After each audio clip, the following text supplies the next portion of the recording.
Hi friends, welcome to Renna சமையல். இன்றைக்கி என்ன சமையல் பார்க்க போகிறோன்னா, என் ஹஸ்பண்டோட சிக்கல் சின்னமாக செய்கிற சுவையான கொத்தவரங்காய் பாசிப்பருப்பு கூட்டு தான் பார்க்க போகிறோம். இந்த பாசிப்பருப்பு கூட்டு அவங்க வச்சா ரொம்ப சுவையாக இருக்கும். டக்குன்னு செஞ்சுருவாங்க. 100 பேர் வந்தாலும் முகம் காட்டாமல் சமைச்சு எல்லாருக்குமே சூப்பராக பரிமாறுவாங்க.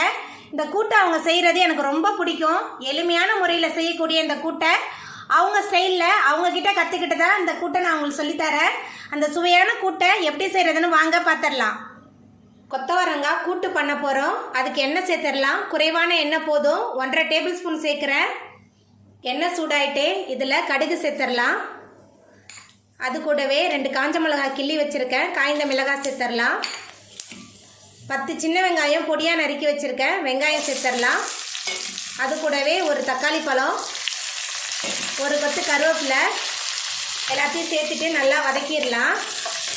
இந்த கூட்டு ரொம்ப சுவையாக இருக்கும்.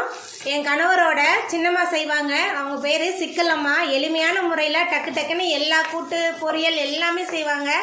ரொம்ப சூப்பராக இருக்கும் அவங்களோட சமையல்லாம். வெங்காயம் தக்காளி வதங்கிருச்சு. இப்போ இதில் நம்ம கொத்தவரங்காய் சேர்த்துடலாம். அது கூடவே கொஞ்சமாக மஞ்சத்தூள் சேர்த்துட்டு கொஞ்சம் நேரத்துக்கு நல்லா வதக்கிடலாம்.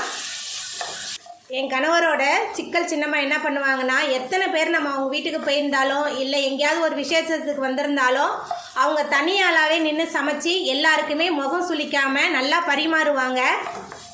நம்மளோட கொத்தவரங்காய் நல்லா வெந்து வந்துருச்சு. இப்போ இதில் நம்ம தண்ணி சேர்த்துக்கலாம். நான் பருப்பு வேக வச்ச தண்ணி தான் சேர்த்துக்கிறேன். தண்ணி சேர்த்துட்டு நல்லா கலந்து விட்டுடலாம். தண்ணி சேர்த்துட்டு கலந்தாச்சு. கொத்தவரங்காய் நல்லா வெந்து வரட்டும். கொத்தவரங்காய் நல்லா வெந்து வந்துருச்சு. இப்போ இதில் நம்ம உப்பு சேர்த்துக்கலாம். அது கூடவே கொஞ்சமாக பெருங்காயத்தூள் சேர்த்துக்கலாம். அதுக்கப்புறமா நம்ம வேக வச்ச பாசிப்பருப்பு சேர்த்துக்கலாம். நான் 2 கப்பு எடுத்து வேக வச்சுருந்தேன் பாசிப்பருப்பு சேர்த்துட்டு நல்லா கலந்து விட்டுடலாம். பாசிப்பருப்பு சேர்த்து நல்லா கலந்தாச்சு. பாசிப்பருப்பு கொத்தவரங்காய் எல்லாமே சேர்ந்து நல்லா கொதித்து வெந்து வரட்டும். பாசிப்பருப்பு கொத்தவரங்காய் 2 சேர்ந்து நல்லா கொதிக்க ஆரம்பிச்சிருச்சு. இப்போ இதில் திருகி வச்ச தேங்காய் சேர்த்துடலாம். அரைச்சி சேர்க்கல, அப்படியே திருகி தான் சேர்க்குறேன்.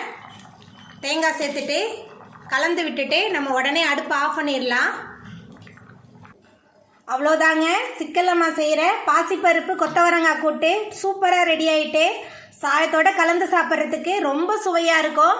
இந்த சுவையான கூட்டை நீங்களும் உங்கள் வீட்டில் செஞ்சு பாருங்கள். இந்த வீடியோ உங்களுக்கு பிடிச்சிருந்தா லைக் பண்ணுங்கள், ஷேர் பண்ணுங்கள், கமெண்ட் பண்ணுங்கள், சப்ஸ்கிரைப் பண்ணுங்கள். அப்படியே பக்கத்தில் உள்ள பெல் பட்டனையும் கிளிக் பண்ணிடுங்க. நன்றி.